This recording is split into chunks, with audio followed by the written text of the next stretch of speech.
Yep. Okay. Yep. So if you're ready to go, we're going live. I'm ready. Hey, this is Warren Redlich and I'm here with Teague Egan. Mr. Egan is the CEO of EnergyX, a startup company hoping to extract lithium from South America, if not other places. And I'm going to let him tell you a little bit more about that. Teague, just for background, tell us about EnergyX.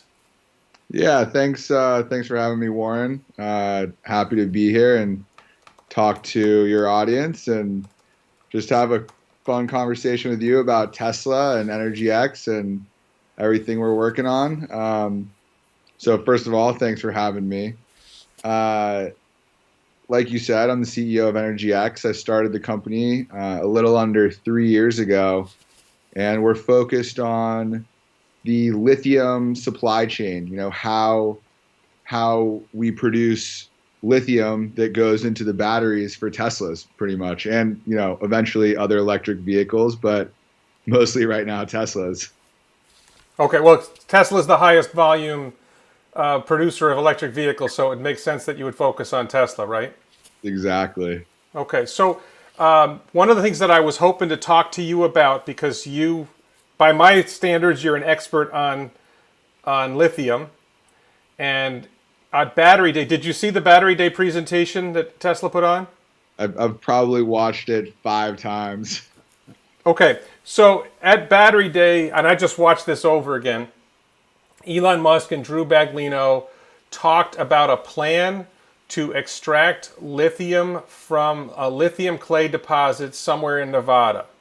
So, using salt, I think Elon said it was table salt. I assume he means sodium chloride. Yeah. I've heard different takes on that. Some people say it's not possible, some people say it's not realistic. What are your general thoughts on that idea? Um, so there are a lot of mixed opinions about it. From a technical standpoint, uh, what they described sounds very unlikely. Um, you know, they didn't really go into too much depth about it. It was a very short part of the presentation overall in Battery Day, but also it was a very even short part of that section of Battery Day. And I think it was the part they were talking about the cathodes. Uh, but let me just say this is that my overall take is that if I've ever learned one thing, it's do not doubt Elon Musk. Yes. So, as far-fetched as it might sound to, you know, the community of lithium experts, and I'm not even putting myself in uh, that group of lithium experts, as far-fetched as it might sound to them, Elon Musk at the end of the day backs up uh, what he says. So, they obviously um, have some sort of plan around how they look to do that, and the I obviously had a lot of conversations with my team about that. What that means for us if they are successful. Yeah, How just to be clear, your business plan is to extract lithium from salt lakes in Bolivia and maybe in Argentina, Chile, and supply that lithium to the EV industry and Tesla. So if Tesla is able to produce its own lithium, that creates a problem for you and how you're going to generate business for your company, right? Yes and no. So if it were just that simple, like a zero sum game, and what they were doing addressed the entire value chain of creating lithium, yes. However, what they are looking to do may be, or what we're developing, may actually be complementary to what they're doing and make what they're doing even more efficient in terms of the opex, the cost that it takes to produce lithium.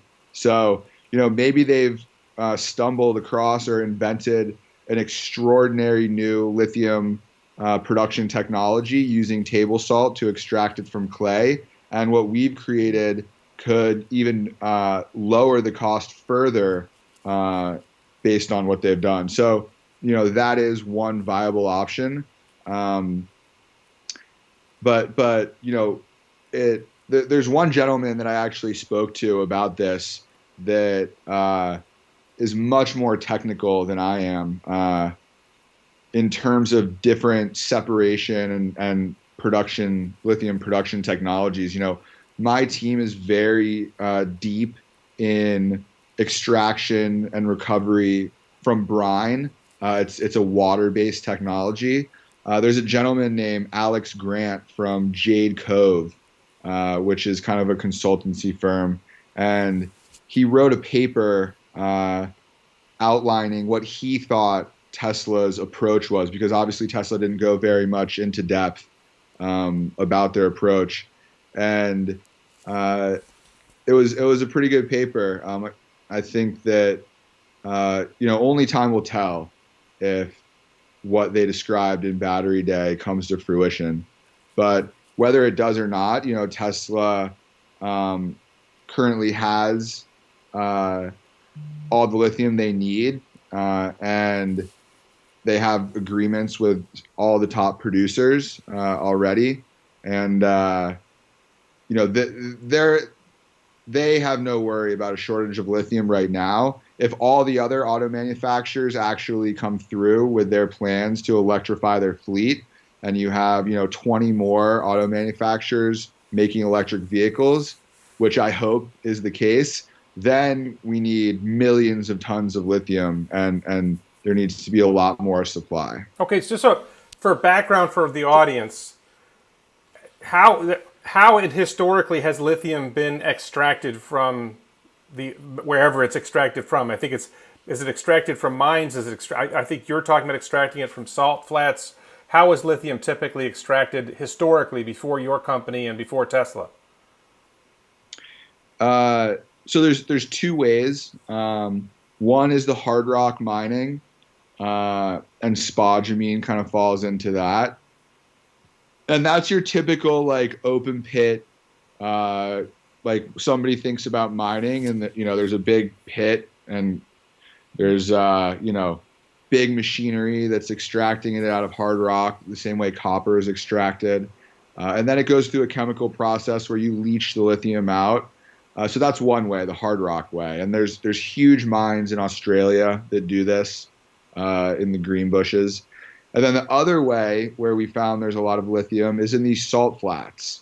Um, so, uh, an easy thing to think about, people relate like really salty lakes to the Great Salt Lake in Utah, or like the Dead Sea. It's very concentrated with salt. So, where ocean water is like 3% salt, these salt concentrations are like 25 to 40% salt, right?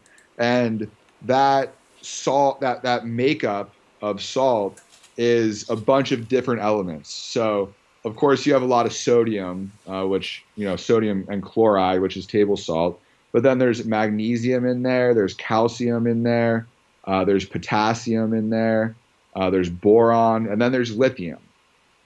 And when we found out, when I say we, like, you know, the general industry found out that there was sufficient lithium salt in these brines, uh, they started coming up with ways to extract it. And the way that it's been for the past 50 years is through these huge natural evaporation ponds. Um, so they would pump the brine out, put it into these huge ponds, and the sun would evaporate the H2O out, and then the salts would precipitate out one by one. And that's how they make a lot of fertilizer, like potash, like chemical fertilizers and stuff like that. They precipitate out these salts from these really salty waters. And lithium is one of the salts that comes out towards the end. Okay. So, is there something about the makeup of I think one of the things you're saying that I didn't know before, and it's not like there's just a bunch of lithium. You dig a hole and there's a whole bunch of lithium in one spot. There's a whole bunch of Yeah, stuff together, and you have to get the lithium out of it. exactly, exactly. And the lithium that you're finding in salt lakes, there's different salts. There's magnesium salts. There's sodium salts. A variety of salts, and you have to extract the lithium salts from the other salts, You and have to whatever else is separate. there. What's that? You have to separate the lithium, like you have to separate the lithium from all these other salts that it's mixed in with, Right. right? And I think you said on one thing I was listening to that there might be 1,000 parts per million of lithium in whatever you're looking at, or 1,500 parts, and maybe in some places it's less than that, in some places it's more than that. So Yeah, so 1,500 is like a very high. You're stoked if it's 1,500 parts per million. okay, and then I think you described. Maybe I missed it. Maybe I was checking something before. Maybe I missed it. I thought you were describing something where I saw where they use these lakes and they dry it out, and some of the salt, one of the salts goes to the bottom. They shift the water over to the next lake, and there's this process that takes 18 months to get lithium out. And they lose a lot of the lithium in the process, right? Yeah, that's how we currently produce lithium from salt brine And through this evaporation pond method. your approach is to take the salt, run it across some membranes, and the first membrane takes out, say, magnesium, and the second membrane takes out, say, sodium, and a few things get taken out, and this is a lot quicker. Well, yeah, obviously it's a lot quicker. You're applying a mechanical process to the extraction. But yeah, that's in short what our vision is. Yeah, Okay, use membranes as separation tactics rather than natural evaporation and precipitation. okay, but so it's number one, it's quicker, and number two, I think you said it takes up a lot less land, so maybe it uses less energy, so it's less expensive. Yeah, so it takes up. I mean, so these pond systems in Chile are literally the size of Manhattan. I mean, they're huge. These are 15, 30 square mile systems. Yeah. Just massive. And so, obviously we're a lot smaller than that. In terms of the energy, the ponds are actually really efficient in energy because they just use the sun. It doesn't get cheaper than that. But they need a lot of people to operate these ponds. I mean, they're huge. But overall, when you throw all the economics in, our OpEx is significantly less than the ponds. So Okay, so and our CapEx is less too. okay, well, I mean, you have to use a lot less land, right? So Yeah. okay, so I'm going through I had a list of questions and we covered a lot of them. Do you Okay. have a sense of how many parts per million lithium would be in clay deposits? Um, I don't think it's really done like that, right? Because you measure parts per million in a liquid solution, right? So if you think about like an Evian water bottle, it's done by 1 liter, Yeah. right? So 1 liter is a million parts. Um, the way that it's done with clay, I'm not actually really even sure how they measure it. I think they just measure it by weight, right? Yeah. So by milligram, and it's a lot different in clay because in brine, it's a lot more evenly dispersed, right? Like if you throw some salt in a water bottle, a 1 liter water bottle, and mix it around, it's all pretty evenly dispersed. When you're talking about clay, there can be a chunk of lithium here and some here, and then, but it's like a gold mine, right? If you strike gold, there's other gold around, and you can kind of test and see what your probable chances are. But there's certainly a lot more exploration risk with hard rock, and clay. You don't necessarily know how much lithium is there. Okay. So I'm going to bounce around a little bit, and one of the more lighthearted moments I came up with was um, back in it was a couple of years ago. I guess there was some talk about some. I don't know how serious it was. There was some talk that there might be a coup in Bolivia, and Elon made some joke about, "We'll coup whoever we want to coup," and people were critical of him Yeah. for making that joke. Did you think that that joke had any impact? Did Bolivia care? Did anyone in Bolivia care that Elon Uh, made that joke? I actually know for a fact that they do care, Hmm. and they uh, they did not see it as a joke, and I actually don't even know how much of a joke it was. You know, Elon obviously has um, a very unique sense of humor. So, but he uh, he says things that need to be taken seriously. You don't really know when he's kidding or when he's not when he makes a statement like that, Okay, right? yeah, yeah. Like at the end of the day, Elon is a shark, and his company needs lithium. So we'll coup who we want to coup. Okay, so they took it seriously. So, They took it very, very and seriously. And you also have to understand that, their political climate is a lot different than ours. Like they come from a very different environment in Bolivia where they've essentially been an authoritarian government. They obviously had a very democratic uh, election recently, but but the country had been run by the same person for 13 years who tried to change the laws and extend his term for an additional term. And it's just not the same down there. So, making a statement like that hits different pressure points and is a very sensitive subject.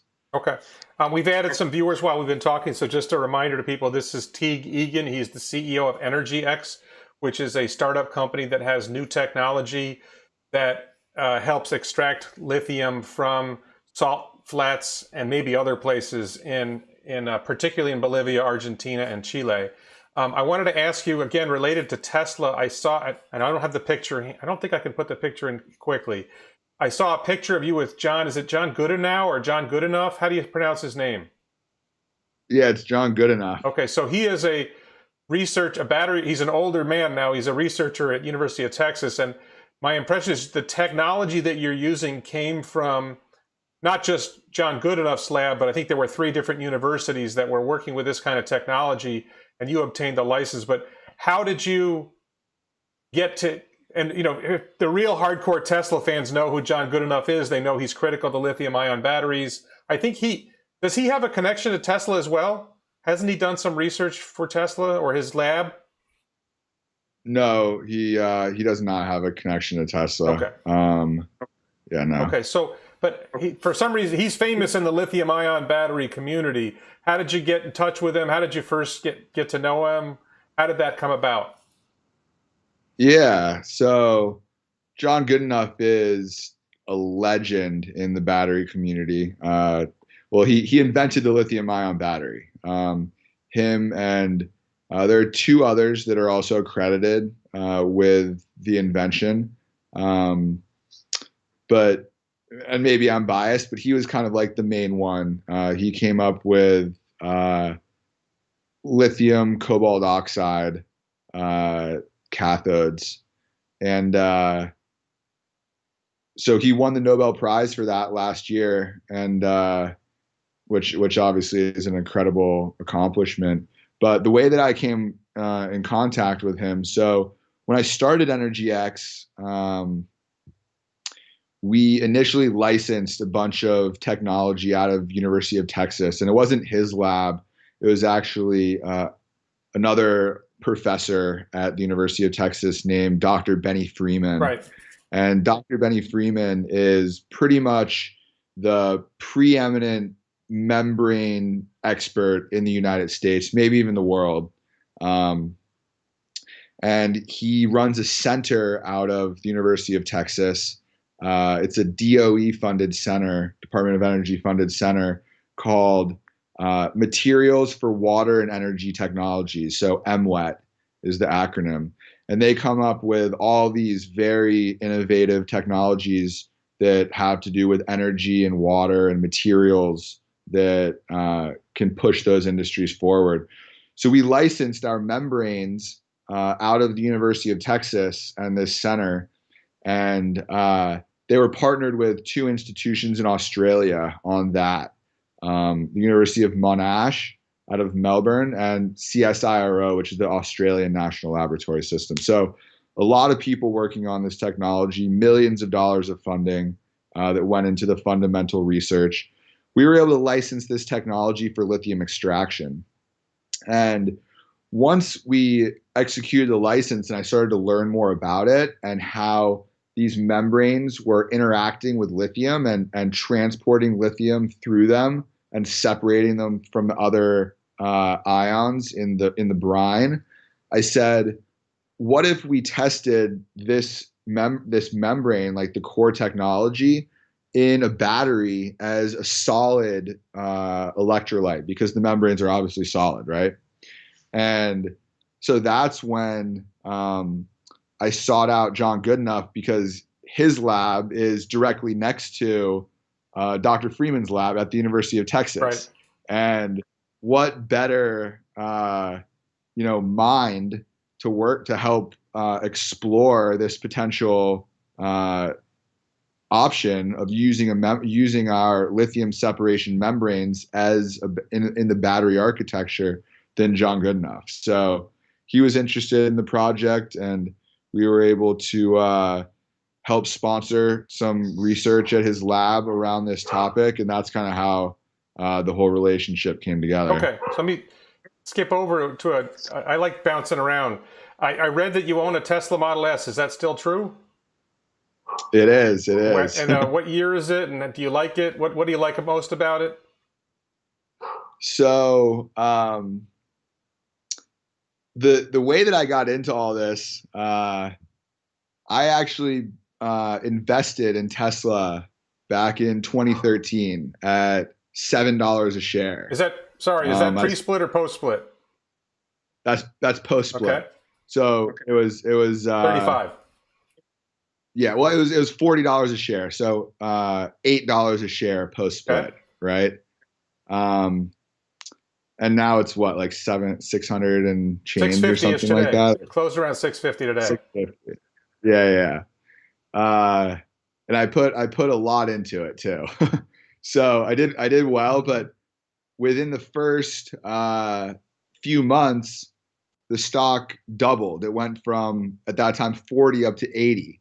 So I sold some of my shares and bought a Model S 2013. Okay. And I still have it today. And my battery range has gone from 270 to about 215.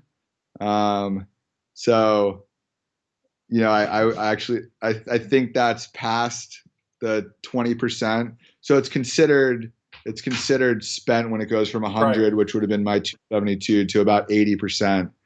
But I think the batteries are a lot better now. That's about, I think I have like 60,000 miles on it. So we need to get a little bit better battery technology, but I've had such an enjoyable experience with the Model S, and I would highly recommend it to everybody. So, do you still own stock in Tesla? I do. Okay. So that's turned out to be a good investment for you then.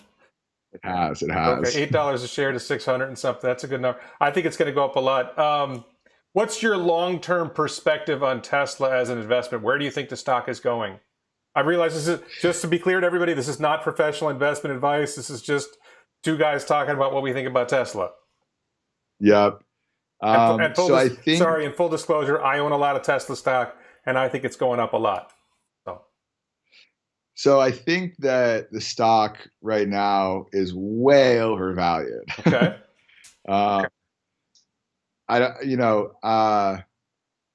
I think that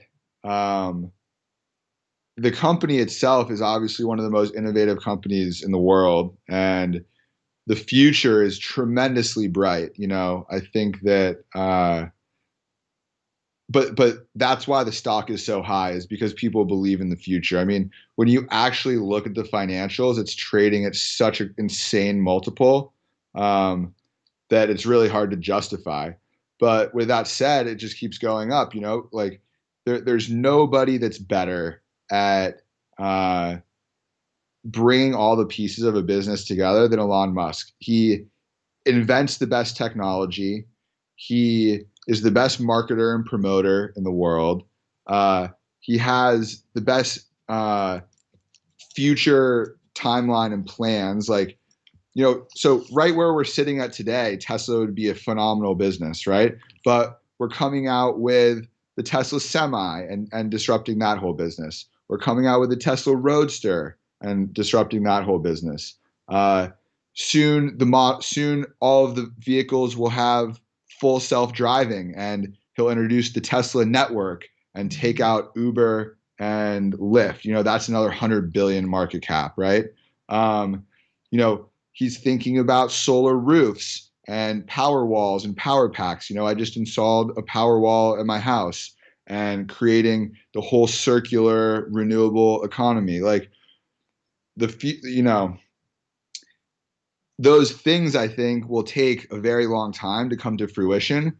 But when they do, it's a multi-trillion-dollar company. Today, looking at the financials, the stock's overvalued. All right, let me ask you about that, though, because you're a battery guy.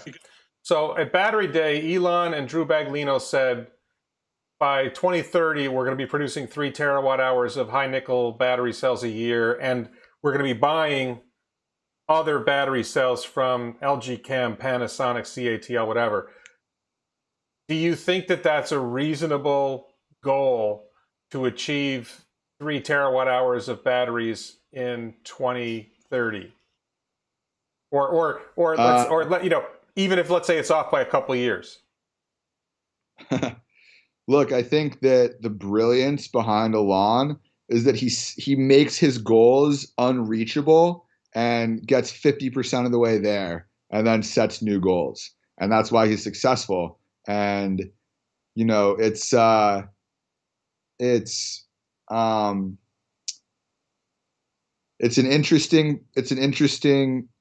very intricate perspective, because I heard somebody say that your happiness is just based on your expectations versus your reality. If your expectations are here and your reality is here, you're never going to be happy. But then again, the people that push society forward have to set their expectations. They have to set their dreams to something that nobody else thinks is accomplishable. And even if they get halfway there, then they set new expectations, but then they get to where their old expectations were. So whether he'll hit 3 terawatt hours by 2030, that's not really the point. Even if he gets to 1 terawatt hour by 2030 and then 3 terawatt hours by 2040, he's totally changed. He's totally changed the world, right? I think his goal to get to Mars was by 2030 or 20, something like that. If we get to Mars by 2060, he's accomplished his goal, right? Yep. So it doesn't really matter. So the reason I asked you about because I have a video for people who are regular watchers of my channel, they've probably seen the video. I have a video where I take Tesla making 3 terawatt hours of high nickel batteries in 2030, and then assume they're going to use another 3 terawatt hours from other suppliers. And I project out, okay, if they're going to use 6 terawatt hours of batteries, how many products is that? How many cars is that? How many power walls is that? How many megapacks is that? And how many solar roofs or solar installations does that correlate to? And then what's the revenue? And the revenue ends up being a really big number. You end up with like 4 trillion in revenue in 2030. And then if you give a reasonable price to sales ratio, you start looking at a 40,000, I come up with a number of $40,000 share price if everything goes right. To today's going from 650 today to 40,000 in 10 years. If I'm overly optimistic and it's only $10,000 a share in 2030, and you backtrack, my next video, I'm working on this idea. If you say, well, what would a normal investing portfolio return? If you had a somewhat aggressive growth portfolio, you might hope for 10% a year, like a diversified portfolio. Well, if you do 1.1 to the 10th power, you get about 2.6, which means that in order to get to $10,000 in 2030, you'd need to invest $4,000 today, $3,800 today. So that would translate to a Tesla share today should be worth $3,800 if you project a 2030 share price of $10,000 a share. And that's where you sort of get in this problem of, well, how do you project a reasonable share price in 2030? And if you get to, let's say they produce 1 terawatt hour of batteries, right? And they buy 1 terawatt hour from suppliers, then you're at a third of my 40,000, you're over $10,000 a share. So I think that, first of all, I want to see that video. I'm very interested. I think that there's a lot of factors to consider when you're doing that, right? I don't know if this is the case, but I assume that you're doing that math based on what a terawatt hour today is worth, or what a kilowatt hour today is worth, right? No, the math is if they make, let's make it really simple. You get 1 terawatt hour of batteries, you're going to make 20 million, let's say that's 20 million Model 3s. I'm making up the number. I'm not sure that 20 million is the right number. A Model 3 sells for $40,000. That's how I did the model. Multiply them. And I actually did, how many semis, how many Model S's, Model 3s, the Roadster, the compact that they announced. The Model S, Model X, and Roadster don't really matter because they're such small volume. The semi actually matters a little, and you get power walls, and you figure for every 3 or 4 power walls you get a roof or a solar installation, and you just add up those numbers and you come up and how many megapacks. But in order to do 6 terawatt hours of batteries, you have to produce an awful lot of cars, and you have to produce an awful lot of grid storage. So, and then you just sort of figure out what's that worth. And I think I came up with something like, I had some number like $700 a kilowatt hour was the revenue, or maybe it was I forget the number off the top of my head. But you project it out and you come up with, if you just think about it, wow, 6 terawatt hours is a really large number of batteries, right? And at 100 kilowatt hours per vehicle, which it might be 50 kilowatt hours for the compact robotaxi. How many vehicles does that produce? And you come up with a really big number. So I'm sorry, I didn't want to drag you into talking about Tesla all the time. I wanted to get back to EnergyX because that's your thing. So I could talk about Tesla for hours. But if we achieve the 20 terawatt hours of demand for battery cells, that translates to EnergyX needing to produce an awful lot of lithium. So you said something about millions of tons of lithium. So where are you now? Because last I saw you were working on establishing like pilot production using these membranes, and at some point you're hoping to get 2022 or 2023, you're hoping to get to volume production. Where are you now? Where are you producing? Did you make any progress in Bolivia? Because I thought you were saying there were some sort of issues getting the government to go along. So where are you now? Yeah, so we recognized a very important problem in that these big lithium producers, and really any big mining company, is slow to move, and they've spent a lot of money on their existing infrastructure, right? So we took a step back and we figured out how to make our piece of the puzzle a complementary solution to what they already had. There would be less risk for them, lower capex, and could still accomplish the same thing. Once we figured that out, we've been able to sign agreements, testing agreements or LOIs, with 4 of the top 10 lithium producers in the world, and 1 major oil and gas company that's looking to extract lithium from their produced water, as well as talking to several others that are either top lithium producers or major energy companies looking to do the same thing. Next year, in 2021, we look to have between 2 and 4 pilots in the field, and the typical testing time is about 6 months. If you successfully test a pilot in the field for 6 months, you can take the next step up. Depending on what the market is calling for, we could either go to a demonstration plant that is anywhere between 10 and 50 times the size, or we could go straight to a commercial plant. So wait, so where would the pilot operations be? On site. I mean, On site, Argentina, yeah. Chile, Bolivia, where are they?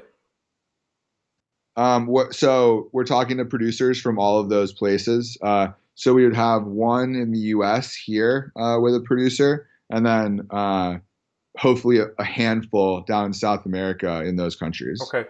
And, Bolivia, when you were talking about them before, they have like a really, really high density, I guess, or high parts per million count of lithium in the salt lake, but there are political issues with getting the opportunity to produce in Bolivia. Are you making any progress with Bolivia and being able to operate there? So they actually have a low parts per million of lithium in their brine.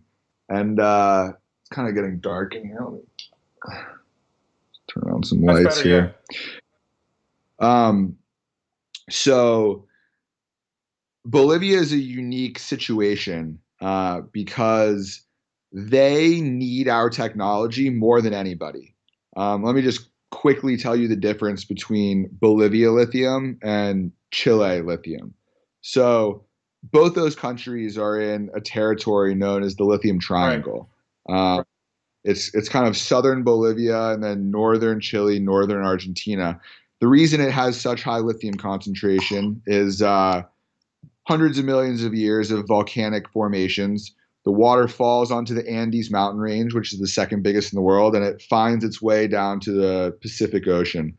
Along the way, the water traps with it minerals from rocks and has created this huge area that's very high in lithium concentration. However, different areas have different lithium concentrations. So Chile, which is closer to the Pacific, has about 1,500 parts per million of lithium, 8 to 1,500. And then Bolivia, which is closer and higher in elevation, has about 300 to 800 parts per million of lithium. However, the key significant differences between those two, other than just the lithium concentration, is the ratio of lithium to magnesium. Oh, right. Which is very important because lithium likes to co-precipitate with magnesium, and if it does co-precipitate as a two salt ion, then you can't use it because it's not pure. You need 99.9% lithium to use in batteries, right? I cheated and I watched some of your YouTube videos before. So to make it short, it's harder to extract the lithium if there's a lot of magnesium in there. Right. And there's less And magnesium in Bolivia than there is in Chile. There's more magnesium in Bolivia. More magnesium in Bolivia. Okay. Right. So it's harder to, so the ratio of lithium to magnesium is about 1 to 25 in Bolivia. Okay. So there's, if you say there's 300 parts per million of lithium, there's 3 times 25, which is what, like 7,500? 6,000, 7,500. Yeah. There's 7,500 parts per million of magnesium. Okay. Right. So it's a lot harder to use the natural evaporation ponds because you're not using any sort of mechanical separation. If there's 7,500 magnesiums, the chances that a lot of those 300 lithiums come out is pretty high, right? And then you have very low recovery rates. Right. And that's the reason that Bolivia has spent $500 million over the past 12 years trying to produce lithium and hasn't produced any commercial lithium. Okay. Right. So go ahead. So the other big difference between Bolivia and Chile is that in Atacama, you have less than half an inch of rainfall per year. In Bolivia, in Uyuni, you have 5 inches of rainfall. And while that might not seem like very much, it's 10 times more than Atacama. And when you're trying to evaporate water out and precipitate salt, when it rains, that's obviously bad. So that's why Bolivia has not. That's why Bolivia needs our mechanical separation technology. They literally cannot produce lithium without it. Now, as far as what's going on there politically, as I mentioned, they just had very successful democratic elections and elected their former Minister of Finance, who is a very smart gentleman, and I'm actually confident in his vision for lithium in Bolivia. You know, lithium's like kind of a national treasure there, but he just appointed a very smart minister of energy who we met with while we were down there, and I think that you're going to see a big change in Bolivia, and they've already established that they want to open up the industry for international partners to come help them. The reason that they haven't been successful is because they were trying to do it.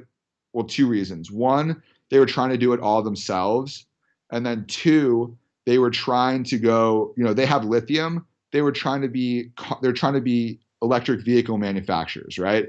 They're trying to do the whole value chain themselves, extract the lithium, produce the final lithium components like lithium carbonate and lithium hydroxide, produce the cathodes, put the cathodes into batteries, put the batteries into packs, put the packs into cars.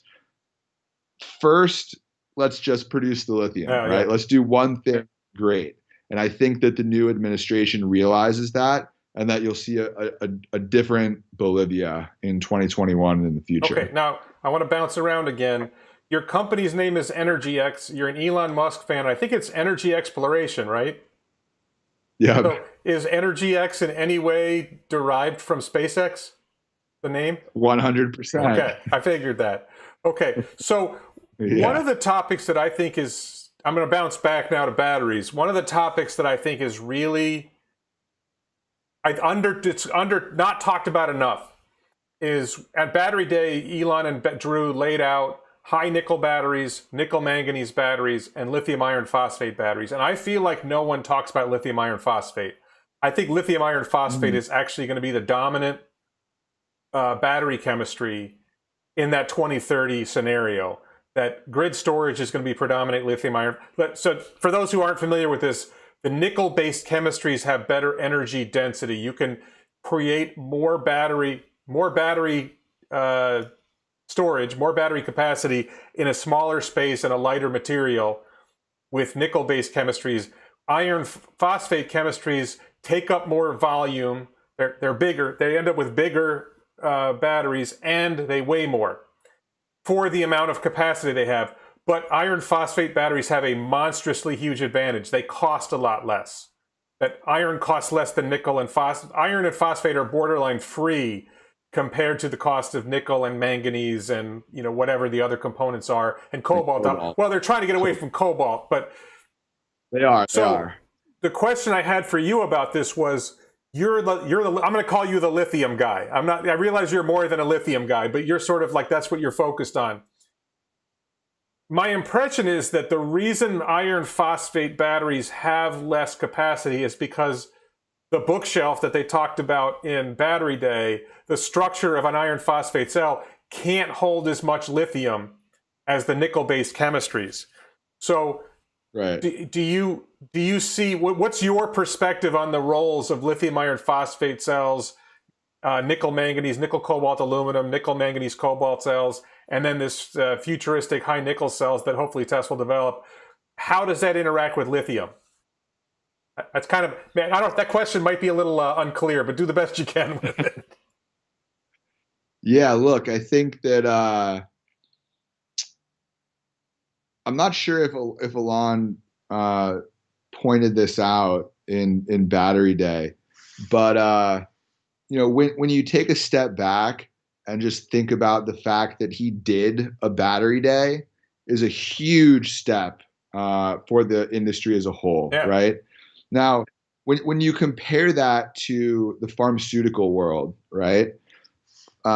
Pharmacy and these major pharmas, they put 15% of their annual budget into Yeah. R&D for new pharmaceuticals, right? I think the number for the battery industry for new R&D is 1 or less than 1%. And when you just think about that, it equates to almost no new innovation, Right. right? But just the fact that Elon did a battery day and people are starting to, start thinking about this, and with the new administration, with Biden coming in, a lot of money is going to go into this. I think that you're going to see the battery rapidly evolve over the next 10 and 20 years. And, we're sitting here talking about, LFP, lithium iron phosphate, and NMC, nickel, manganese, cobalt. There are people thinking about solid state batteries, which we're thinking about, which are pure lithium metal anodes. Uh, if you have a pure lithium metal anode, you can increase the energy density significantly. So, for the people that don't know, in the current lithium ion batteries, uh, the lithium is deposited into the cathode, and the anode is like a graphite Graphite, or a maybe a little bit of silicon base. silicon. Yeah.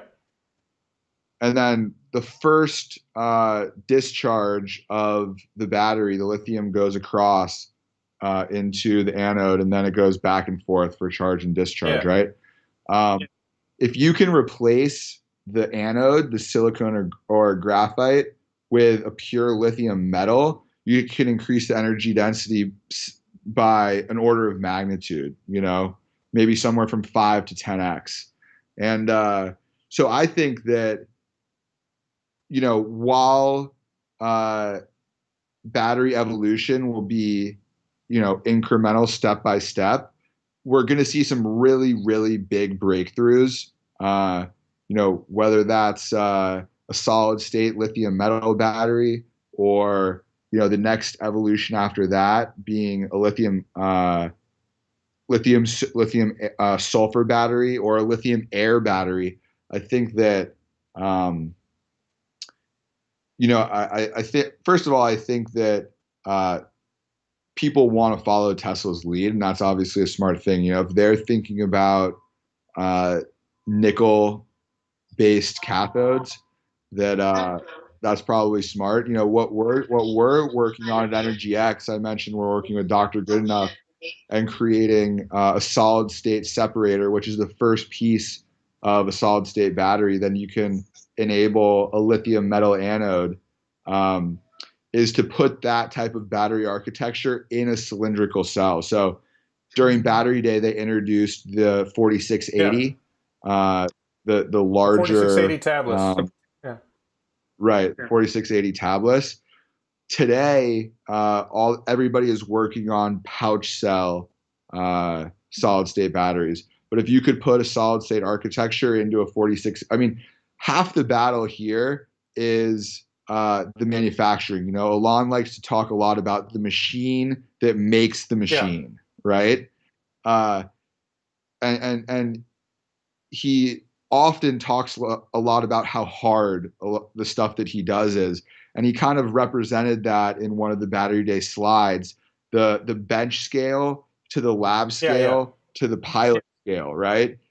Each step is so hard to do, and even anybody that's working on it knows that taking something from, I like to think about the way that I've licensed the technology from the university, and taking that to industry is so hard to do, that following in the footsteps of what some of the big like, if Elon wants to manufacture the machine that's doing 4680 cells, well, I'm sure as hell not going to try to put my solid state battery into a pouch cell if he's manufacturing billions of these cases of 4680 cells. I'm going to try to adapt to what he's doing for the commercialization Right. piece of this, right? So I think that that's kind of how maybe I answered your question, maybe I No, it didn't, was pretty but good. So before I have more questions for you, but my impression is you don't have a lot of time left. So Yeah, I have about 10 All or right, so 15 let me minutes ask you left. this. So going further on this issue about solid state batteries and lithium metal anodes and everything, what it seems to me, and I mentioned that about lithium iron phosphate before, as far as vehicles go, cars go, I think for some other applications like airplanes, energy density matters a lot. But it seems like Yeah. the 4680, even the lithium iron phosphate cells are going to be sufficient. And it really comes down to cost more than it does energy density. If you're able to deliver, if they're able to deliver 300 miles of range in a $4,000 battery pack with lithium iron phosphate, and you come along with a $10,000 battery pack that delivers 500 miles of range, but the battery pack costs a lot more. You follow what I'm Yeah, saying? yeah. Because it has nickel, Of because course. it's using this advanced technology, because it's harder to manufacture, whatever it is, that, for the purposes of this 2023 compact robotaxi, cost is the big thing. It doesn't need more than Well, 300 miles of range. uh it's price per kilowatt hour. So it's the price per the mile, Right. right? So the example you gave, if you have a pack a $4,000 pack that does 300 Yeah. miles and a 10,000 pack that 500 does miles or 1,000 miles. 500 miles. Yeah, they're it's all relative. It's all But, the well, equivalent but the price reason per I'm kilowatt saying that hour. is if your goal is to produce an urban robotaxi that it's going to drive 300 miles a day, and you're going to have an opportunity in the middle of the day when there's a lull in traffic in volume to charge that battery up, give it another 20 minutes or half hour to charge, you could probably get by with a 200-mile range on that. Yeah, so I think uh, that you can figure out those numbers, right? I assume that you haven't done those calculations. What is the so you theoretically don't want to have any downtime, right? Well, Like, no. The point is that the traffic volume peaks in a morning rush hour and late afternoon rush hour, 5, 6 o'clock, and there's a window between 2 o'clock and 4 o'clock where you could bring your robo taxis in, the ones that are low. Some of them will have done yeah, more yeah, than the others. But if you had 300 miles right. of range, you don't even need to do this. You're just done for the. I wonder I wonder how many miles a or maybe not a taxi. Let's just say if you took all the Ubers, like how many miles an Uber travels is an interesting. I bet I wonder if that's Well, public. Uber isn't a good example because the driver needs brakes. The car doesn't. The robo taxi doesn't. But I think it's a good ballpark number that an urban robo taxi, which will probably average around 20 miles an hour, 15 miles an hour, when it's operating, and it should be running full time, because until they saturate the market with robo taxis, they'll just be running from 6 a.m. to midnight. Yeah, But that they, at an average of 20 miles an hour over 18 hours, it ends up being 360 miles if you do that. But I think the average speed is actually less than that. It's really more like 15 miles an hour in urban environments. So right. 300-mile ranges. The whole point is that if you engineer this really amazing 2023 compact robotaxi, you may be able to get 300 plus miles of range with lithium iron phosphate. And the goal is to keep the cost, and lithium iron phosphate cycles well as well also. So you get good cycle Right. life, so you're amortizing the vehicle over more miles, and you just end up with this. I'm getting numbers like 5 cents a mile cost for running the 2023. And so the goal is getting the You cost down, not getting the energy density up for that application. Right, for that application. So how do you differentiate? Like 15 miles an hour or 20 miles per hour to me feels pretty low. Yeah, for urban applications, maybe. I mean, it's certainly an interesting thing to think But then about. you get into like shipping. Like if you want to do a container ship that's going to, I was actually, one of the videos I'm working on is this idea of what if you put battery cells in a container ship? And there it Yeah. turns out that the fuel tank on the biggest container ship is 15 million liters. And if you wanted to put an equivalent number of cells in, it would take like 75 million liters to fit all the cells in. And that still wouldn't have enough range. Of LFP No, or of that's like high what? nickel. That's like the high nickel I know. cells. So You if you said were able to biggest is 15 million liters, and if you wanted to, it'd be 75. That's 75 what you million, and it said. still wouldn't be as good. So if you Yeah, could get to 1,000 watt-hours per liter, like I think the high nickel cells are going to be like 1,000 watt-hours per liter. So if you get to 2,000 watt-hours per liter, you'd be making a real dent. But it's just sort of this interesting challenge of how do you make shipping work? How do you make airplanes work? yeah, Tesla semi needs high energy density because every kilogram of or pound of cells takes away from the pounds of cargo. So it's really important for certain applications to have high energy density. But my opinion, not for urban robotaxi. So I just think that's a really interesting way to go. But anyway, let me turn to something else that I think you might care more about, which is a lot of my viewers are looking for where else they can invest their money besides Tesla. And I often hear people saying, how do we invest in nickel? How do we invest in lithium? So my impression is that EnergyX is not publicly traded, right? so we're not publicly traded. However, we just launched a crowdfunding campaign. So anybody, the general public, can actually buy shares of EnergyX now, which is pretty cool. So where would they do that? Where would they find this crowdfunding campaign? Uh, just on our website, you can go to energyx.com. And then in the top right corner, there's an invest button, or energyx.com/invest. Okay, have there been any funding rounds? Have you done any? I mean, my impression is you funded it, but I, Yep. I funded it. I put in over $1 million of my own cash. I wanted to follow. I obviously looked at Elon Musk, and he self-funded all of his companies to start, and that's how he was able to maintain so much equity. So I put in $1 million of my own money. Subsequent to that, we've had a few million more of outside private capital come in. And then we just launched this crowdfunding campaign and have raised several $100,000. And I'm in conversations with a few people that are looking to put in many more millions. But now anybody can go on and purchase as little, they can make as little as a $98 investment into okay. So are EnergyX. there, when somebody's going to do an IPO, there's like documents that support. Here's our annual report.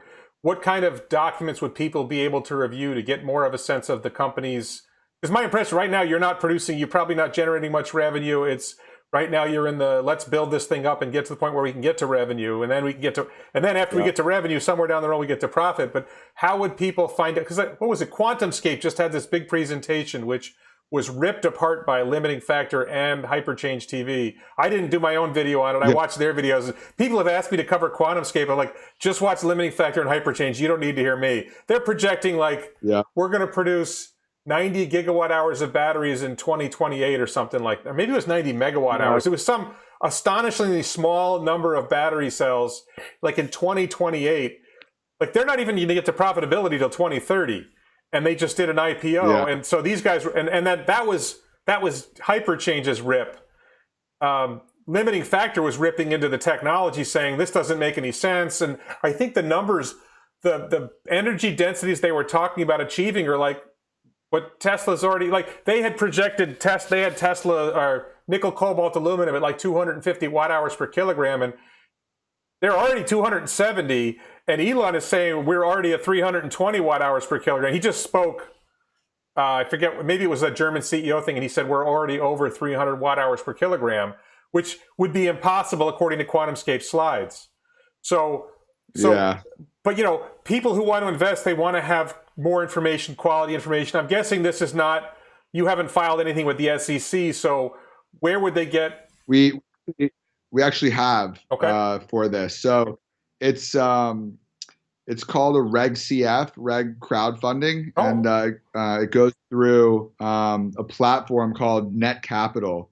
And Net Capital is really a pretty cool platform where people can invest into high growth startups like ours. So I mean, investing is fundamentally changed, right? You used to be able to invest in companies that were looking to grow early on, but now these companies stay private for so long because there's so many more avenues of funding. You have venture capital, you have private equity, and then late stage private equity. So these companies stay private for super long. But now with net capital and this crowdfunding regulation through the SEC, people can kind of list their companies like we've done, and you can invest in EnergyX by going on our site, and then it'll take you to net capital. But we did have to file a form with the SEC. And then on our offering page that you'll get to if you go to energyx.com/invest and then net capital, we have our audited financials. We have our full deck and presentation. And you can see our projections. You can see the upside value potential. You can read about our team.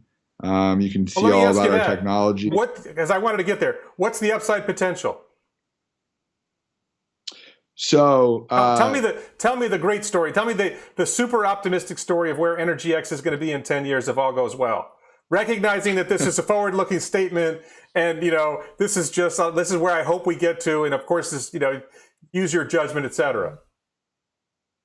Yeah, I mean, if you believe in an electric vehicle future, and you believe that they're going to be, I mean, look, this past year there were about 2 million electric vehicles made. And Tesla is worth nearly $600 billion, right?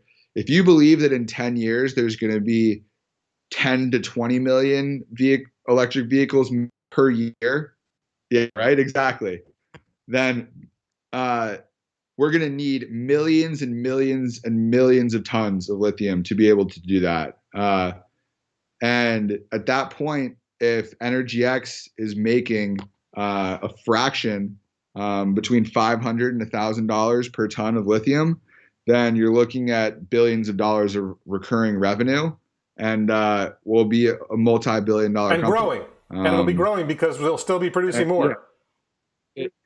It all. If you're a believer in an electric vehicle future and a sustainable energy future, then there needs to be a lot of lithium to be able to do that, because energy storage is, first of all, essential for electric mobility, but then it's key for a sustainable energy, like domestically, right? Because the renewable energy sources are intermittent, whether it's the sun, which is only during the day, or wind. You need energy storage backup, and lithium is the common, we've spent a lot of time on this call talking about the different types of batteries, whether that's LFP or NMC, but in every single battery chemistry, lithium is a common denominator.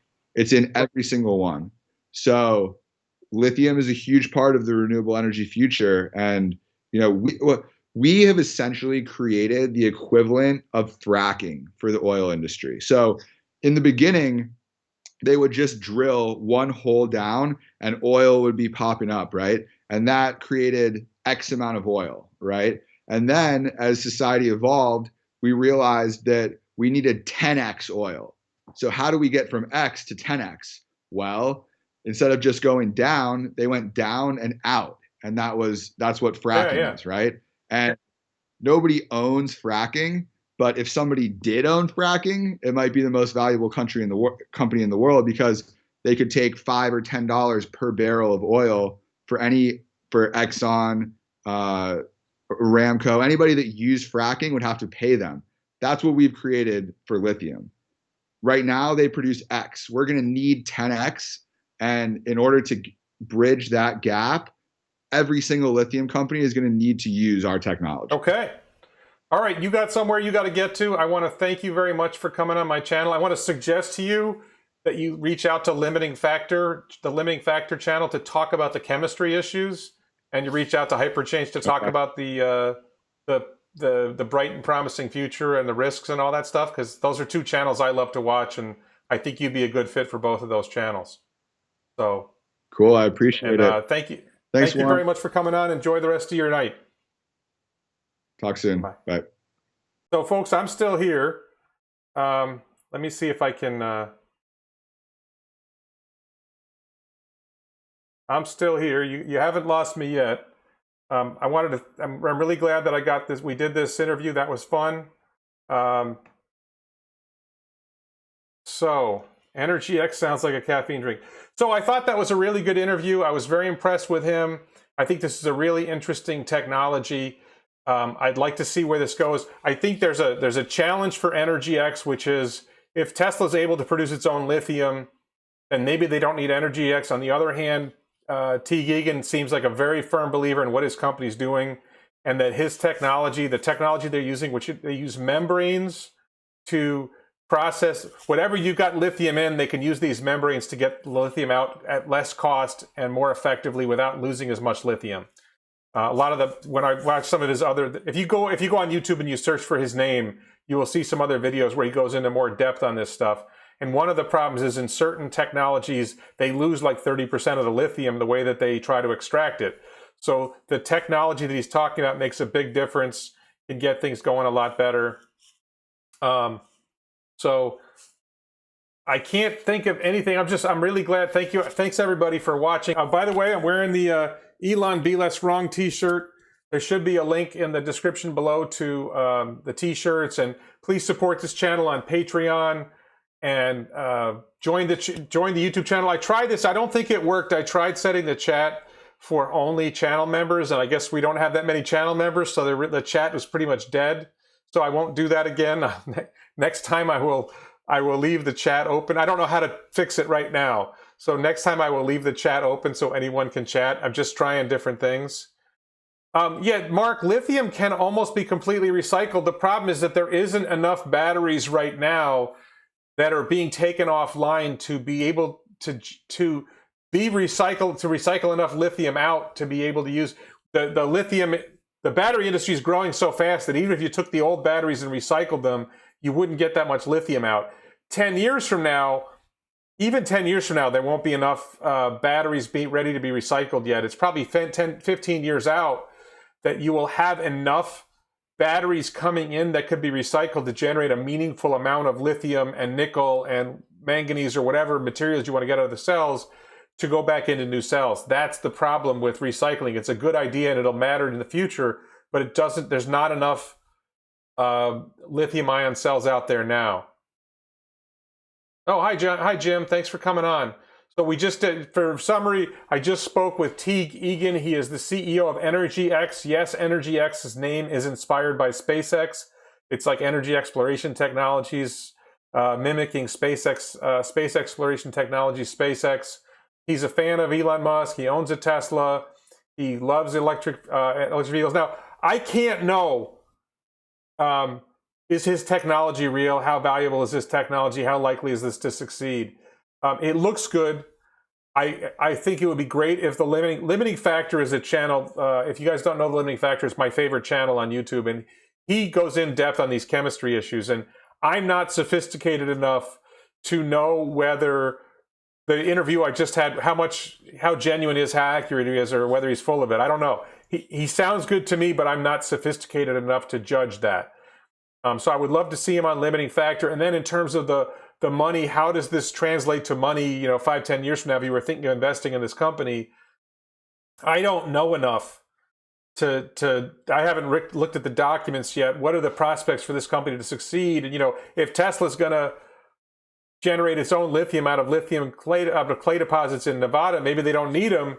But if he's able to deliver a way of getting the lithium out that saves money and ultimately reduces the cost per kilowatt hour of a battery cell, that's a huge deal. I don't think Tesla's buying a nickel mine yet. I think Tesla is working with a lot of miners. I think that Elon didn't want to. I don't think he wants to buy a nickel mine. I don't think he wants to get in the mining business. I think he wants to. I think the practical reality is this: the material is in the ground, and you just have to motivate the miners to say, if you mine it, there will be a market for it. We will buy it. And I think Tesla is basically taking the position. They're talking to miners and saying, we will sign a long-term contract with you now to buy all the nickel you can mine. We will sign a long-term contract with you now to mine all the manganese, all the lithium, whatever it is. There's actually, I heard a theory that the Battery Day claim about lithium, about the lithium clays in Nevada, was one theory is that was just a posturing thing to try to drive down the price of lithium from lithium suppliers. I don't know. I was hoping to get more into how Tesla is going to successfully convert the clays in Nevada into lithium, how they were going to extract the lithium out. I don't think Elon and Drew would make that up. I think they're on to something, but is it something that they can scale? We don't know whether they're at a lab scale, whether they're at a bench scale, whether they're at a pilot scale. We don't know the answer to that question. Well, Jim, I agree that mining is an environmental nightmare getting permits, but a lot of the mining is going to happen in Australia. It's going to happen in Indonesia. It's going to happen in Canada, which is none of that's going to be affected by the President of the United States. Newmont Graphite wants to work with Tesla. I'm not familiar with Newmont Graphite. It sounds like New World Graphite, but my impression is that nickel is the hardest substance to get. That lithium is not that hard to get. Iron phosphate batteries is easy to get. Phosphate's easy to get. And for people who didn't get this, one of the things that I'm obsessed about when I think about all this battery technology is how much of future batteries, let's say we go out to 2030 and let's say the world is producing 20 terawatt hours of lithium ion batteries for grid storage, for electric vehicles, etc. Tesla's going to produce 3 terawatt hours of high nickel batteries, and Tesla suppliers may be producing another 3 terawatt hours of nickel manganese and iron phosphate batteries. But of the 20 terawatt hours produced in 2030, my theory is that 80% of that will be iron phosphate. That all grid storage will be iron phosphate. It's costs less. The material is an infinite supply, effectively infinite supply. So I think it's strange because I think iron phosphate is the future. Teague, who I just spoke with, was talking about coming up with advanced battery technologies like lithium metal anodes, lithium air, I think he said. The solids, whenever I see people talking about solid state batteries or these, more advanced battery technologies that can deliver 500 watt hours per kilogram, 1,000 watt hours per kilogram, it really comes down to cost. Cost is the most important thing. And that's the thing about iron phosphate cells is they're really, really inexpensive.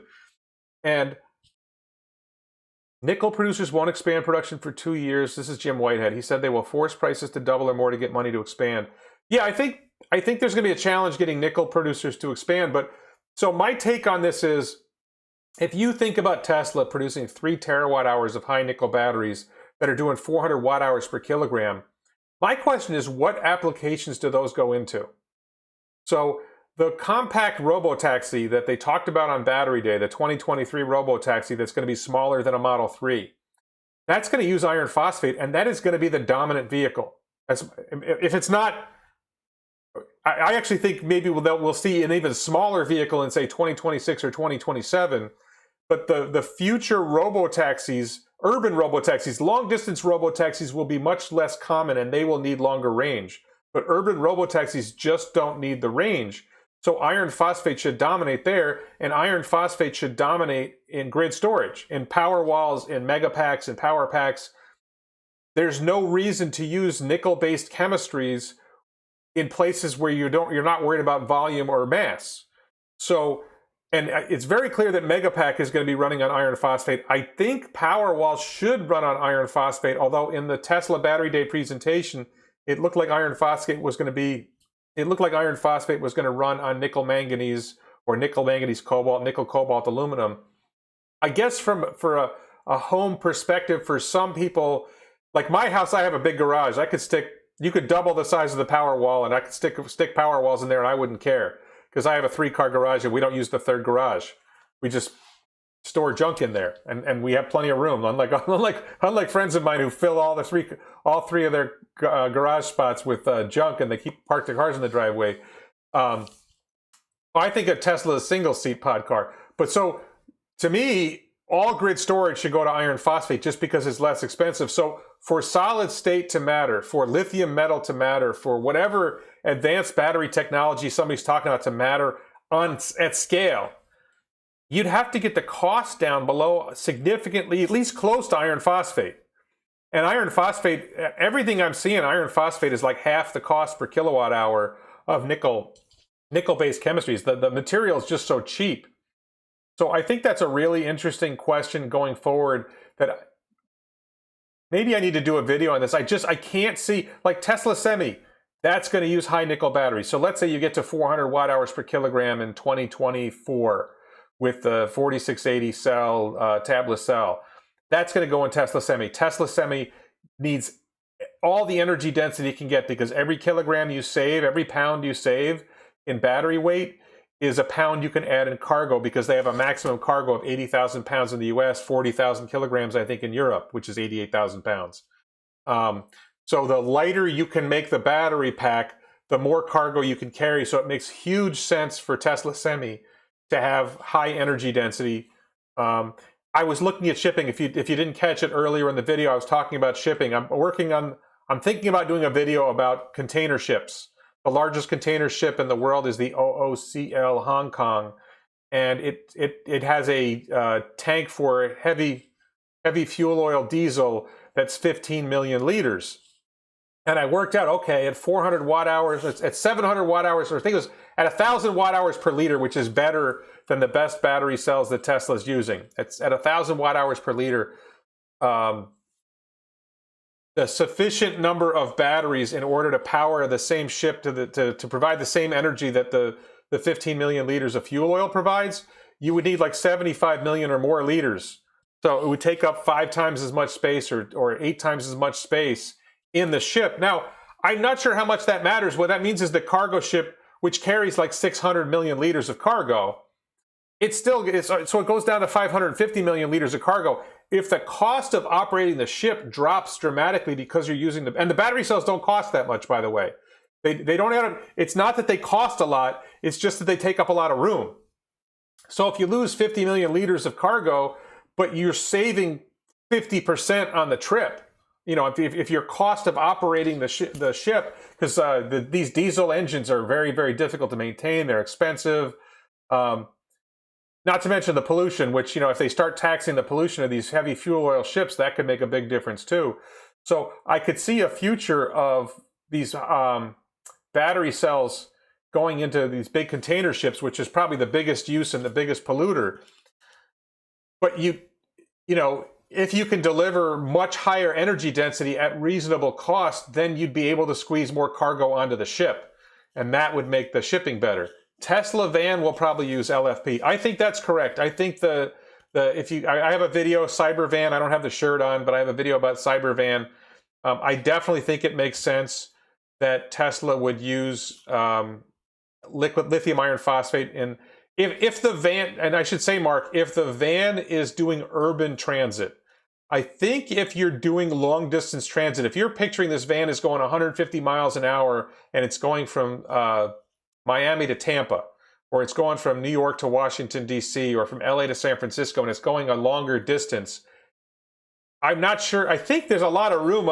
To me, there's a lot of room under my design for the Cybervan or the Tesla van, Tesla minibus, whatever. There is a lot of room in there. You could squeeze a lot of minibus cells in there, a lot of iron phosphate cells in there. But it might make sense to use nickel cells for that if you're planning on using it for distance travel. And I'm picturing, like, here I am in South Florida, in Boca Raton, Florida. A lot of people love to go to Disney in Orlando. It's a 3-hour drive. It's like 150, 200 miles, something like that. If you could hop in a van that would take you there, and you're talking about the round trip cost to go to Disney would be like $5 a person. It's like shocking how low the cost is per mile on the Tesla minibus. If you squeeze 20 people in there, 30 people is even better, but if you squeeze 20 people in there, and it's going, you know, its cost per mile is 10 cents a mile. So it goes 300 miles round trip, 10 cents a mile. It costs $30 for the trip. And you spread that across 20 people. It's like, it's stunning how cheap that is. LFP batteries, Life batteries. Yeah, Life LF. I think it's LIFEP04 is the number that I see people using. Yeah. Lithium iron batteries. Yeah, that would be a good way of doing it, Jim. All right. So, great interview with Teague Egan. I'm still working, by the way, technology speaking. I have this, right now I'm on my MacBook, which I used to use before. I had switched over to my Windows machine as my plan for what I was going to do, and I cannot get my Windows machine to work with Skype and OBS to make this work, and it's very, very frustrating. I had it set up. It was working earlier today. My wife was on Skype with me, and she's downstairs. I had it all working, and all of a sudden it stopped working. Very, very frustrating. I was hoping to get this working, and I couldn't hear him, so I switched over to my MacBook. And I think for the future, I'm just going to do the interviews on my MacBook because I just don't see a better way. So let's see. High nickel for heavy hauling and long distance. Yes, high nickel for heavy hauling and long distance. Absolutely. I think there's, but the problem, Mark, is that market just isn't that big. The market for Tesla the Class 8 trucks, I think there's 250,000 a year sold in North America. I think the chat is visible to non-insiders, Jim. I think they can't type. I'm not sure how that's going to work. I believe they can see it. They just can't comment. But I'm not going to do this again. I think this doing the chat for channel members only. I was thinking it would be more orderly. There just aren't enough members to make it work. So I keep experimenting. I'm sorry for the people who wanted to participate in the chat. I didn't realize that it was going to work out like this, or maybe I should have promoted the memberships more to make it work. So, but yeah, I think that the problem with the high nickel chemistry that Tesla is talking about, that Elon and Drew talked about, is if they're going to make 3 terawatt hours of those cells, where are they going to use them? Because in the Battery Day presentation, they were using them for Tesla Semi and Cybertruck. And that's just not enough volume to use 3 terawatt hours of high nickel cells. I don't know. I don't know if they can see it or I don't. Hey, if you're watching this and you're not chipping in on the chat, please comment to tell us whether you can see the chat. There is a live chat that I experimented with. I set it for YouTube channel members only as an experiment that I will not be repeating. I apologize if you don't like it. But if you are watching this video right now and you do not see that, you either do see the chat or you don't see the chat. If you see the chat, there are comments by Mark Plott and Jim Whitehead. If you see those chat comments, please comment on the video saying, yes, I see the chat. And if you don't see it, please comment, no, I don't see the chat. And that way we'll know how that worked. But regardless, we're not going to do this again. So Jim was asking about, I just have this point that the idea of high nickel cells, even nickel manganese cells to some extent, but high nickel cells in particular, getting to 400 watt hours per kilogram, I don't see that that's necessary or valuable in large extent. The compact robotaxis and the grid storage will always be better off with iron phosphate cells because of the cost savings. YouTube is making lots of changes after the election, creating all kinds of problems. This isn't YouTube doing this. This is me. I decided to try an alternative where the chat would be restricted to channel members only. And apparently I restricted it too much, or there just aren't enough channel members, so the chat ends up being just you two guys. There was somebody else who was on the chat at the very beginning. Bob, I think was his name. So that didn't work. But so, I have issues with YouTube, but, YouTube isn't making my life that much worse. And I'm very happy with YouTube. I have concerns about their censorship and all that stuff, but they're not creating problems for me personally. Not significantly. I have one whine about how they affected my monetization, but that's not political. That's something else. So, I just think that's the big question. If you made 3 terawatt hours of high nickel cells in 2030 that got 400 watt hours per kilogram or better, what would you do with them? Where would those cells go? And I think like airplanes, for Elon's dream, I think Elon was talking in the German CEO conversation, I think it was, about if we can get to 450 watt hours per kilogram, it doubles the range of an electric jet. If we can get to 480 watt hours, getting up to 500 watt hours per kilogram matters for air travel. I think it matters for shipping. I think there are certain applications where it matters more than others. But those are low volume applications. I'm not sure. Maybe Hyperloop is really going to be better off with the high. That makes sense to me. That you wouldn't want to accelerate all that mass. The less mass you have to accelerate, the more efficient Hyperloop's going to be. So I could see that, but I think that's a real challenge. That's my biggest struggle with Battery Day and the 3 terawatt hours of high nickel cells. When I worked out the numbers of where are you going to use that, you can't make enough roadsters. Not enough people can afford a $200,000 roadster to make that work. Airplanes, boats, sports cars. Yeah, but they're just, you can't make enough sports cars. And the ships, I think certain kinds of shipping needs it. I think a lot of kinds of boats would not need the high nickel cells.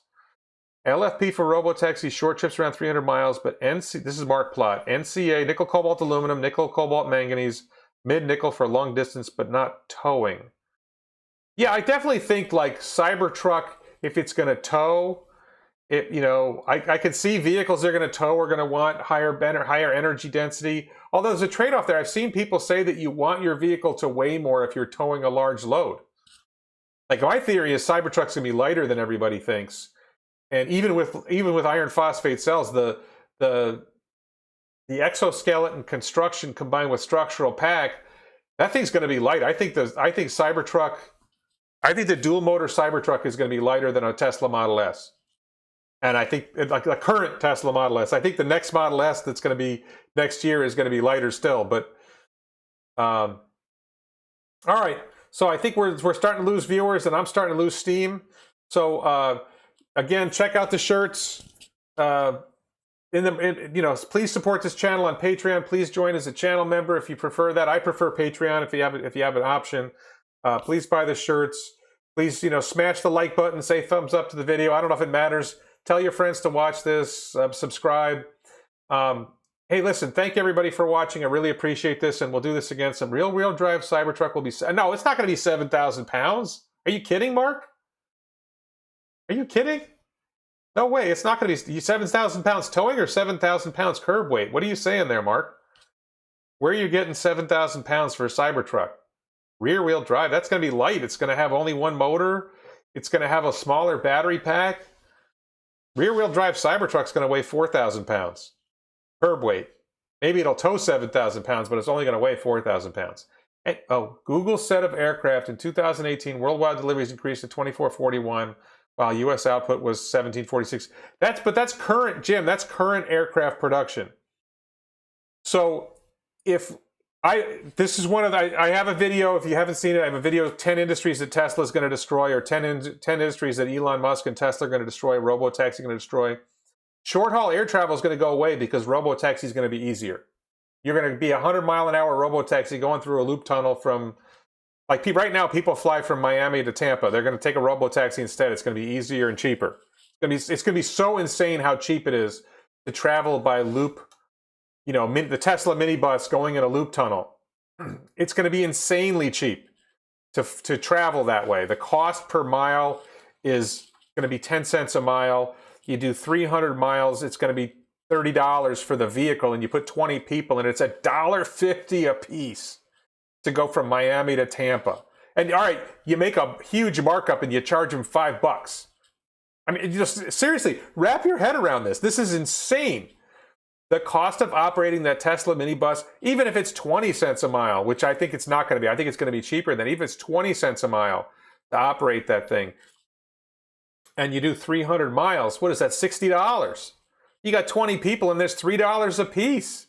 How is an airplane going to compete with that? It's not going to be able to compete with that. It's insane how cost effective this robotaxi electric vehicle world is going to be.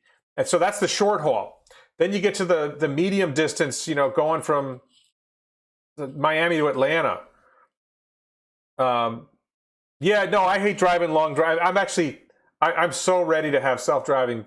Like, I'm getting a Cybertruck at the end of 2021, I think. I'm going to be one of the first ones with a Cybertruck. And I ordered full self-driving. And I've had moments where I was driving on a long drive and I was like, oh, I wish I could. Knowing what I know about full self-driving, I was like, oh, I wish I could turn that on. I am dying for that. But the short haul trips are going to be really cheap. Then you get to the medium distance trips of, let's say, Miami to Atlanta or New York to Chicago. And then you have Hyperloop.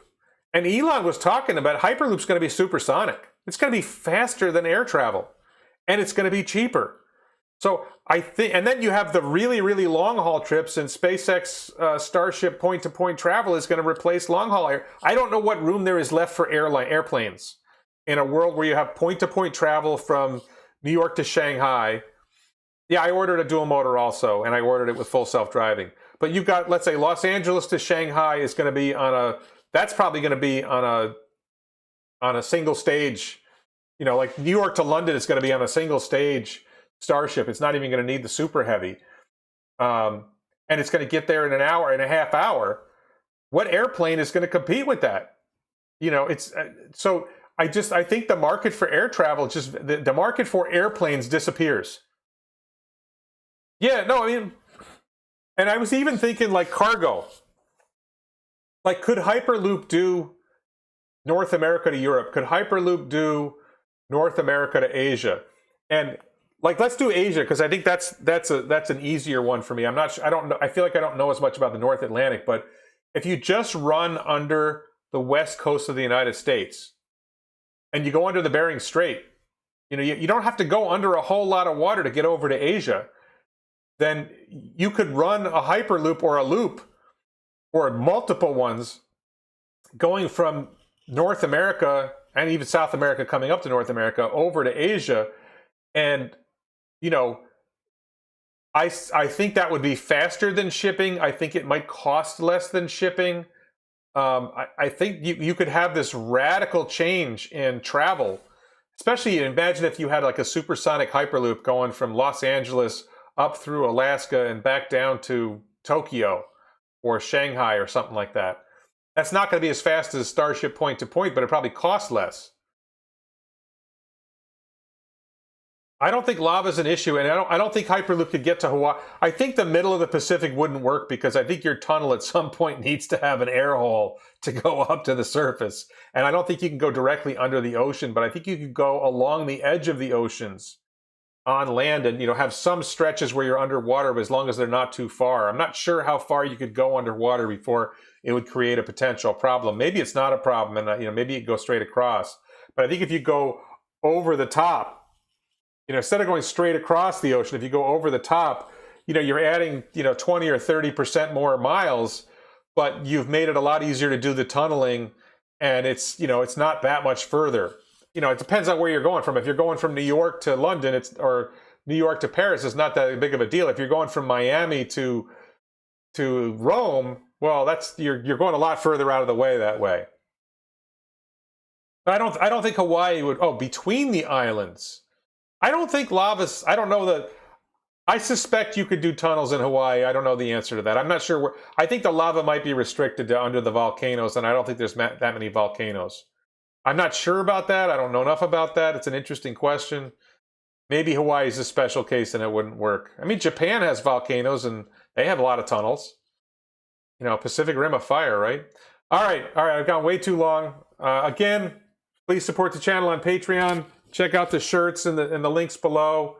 Mark and Jim, thank you very much for coming on the chat and chipping in and talking. I really appreciate you guys helping out with the channel. Thank you everyone for watching. I'm gonna call it a night and move on. This was great, and check out EnergyX. I really appreciate Teague coming on the channel. Thanks everyone.